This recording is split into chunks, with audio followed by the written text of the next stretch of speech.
नमस्कार दोस्तों, आपका स्वागत है हमारे YouTube चैनल पर। आज हम भगवद गीता के 10वें अध्याय के 11वें श्लोक के बारे में चर्चा करेंगे। इस श्लोक में भगवान श्री कृष्ण की कृपा और ज्ञान की महिमा का वर्णन है। अगर आपको हमारा वीडियो पसंद आए तो कृपया लाइक और सब्सक्राइब करना न भूलें। चलिए अब हम इस अध्याय और श्लोक की गहराई में उतरते हैं। ददामि बुद्धियोगं तं येन मुपयन्ति ते। मैं उन लोगों को बुद्धि का योग प्रदान करता हूँ जिससे वे मुझ तक पहुँचते हैं। भगवद गीता के इस श्लोक में भगवान श्री कृष्ण यह बताते हैं कि वे अपने भक्तों को बुद्धि का ज्ञान प्रदान करते हैं। जब कोई व्यक्ति सच्चे मन से भगवान की भक्ति करता है तब भगवान उसे सही मार्ग दिखाते हैं। यह बुद्धि का योग भक्त को सही निर्णय लेने में मदद करता है, जिससे वह जीवन की कठिनाइयों का सामना कर सकता है। इस श्लोक में यह भी कहा गया है कि जब हम भगवान की शरण में जाते हैं तब हमें अपने जीवन की चुनौतियों का सामना करने के लिए आवश्यक ज्ञान और समझ प्राप्त होती है। एक बार की बात है, एक छोटे से गांव में दो मित्र रहते थे, रामू और श्यामू।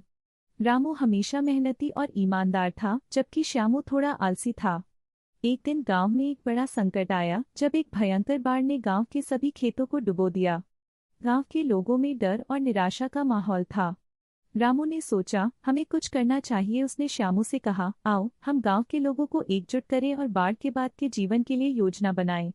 श्यामू ने कहा, लेकिन मेरे पास कोई योजना नहीं है। रामू ने मुस्कुराते हुए कहा, भगवान श्री कृष्ण कहते हैं, ददामि बुद्धियोगं तं, अर्थात जो सच्चे मन से भक्ति करते हैं उन्हें ज्ञान प्राप्त होता है। इसलिए हमें भगवान की शरण में जाना होगा। श्यामू ने सोचा, तुम सही हो, हमें भगवान की मदद लेनी चाहिए। दोनों मित्र ने गांव के मंदिर में जाकर प्रार्थना की। कुछ ही देर में गांव में एक बूढ़ा साधु आया। उसने कहा, मैंने तुम्हारी प्रार्थना सुनी है। उसने गांव वालों को बाढ़ से प्रभावित क्षेत्रों के लिए उपाय बताए।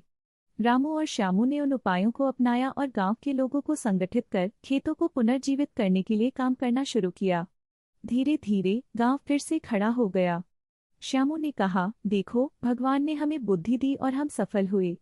रामू ने कहा, हाँ, हमें हमेशा भगवान की शरण में रहना चाहिए। इस तरह उन्होंने न केवल अपनी समस्याओं को हल किया बल्कि गांव को भी एकजुट किया। अगर आपको हमारी कहानी पसंद आई तो कृपया लाइक और सब्सक्राइब करें। हम आपके लिए इसी तरह की और रोचक कहानियां लाते रहेंगे।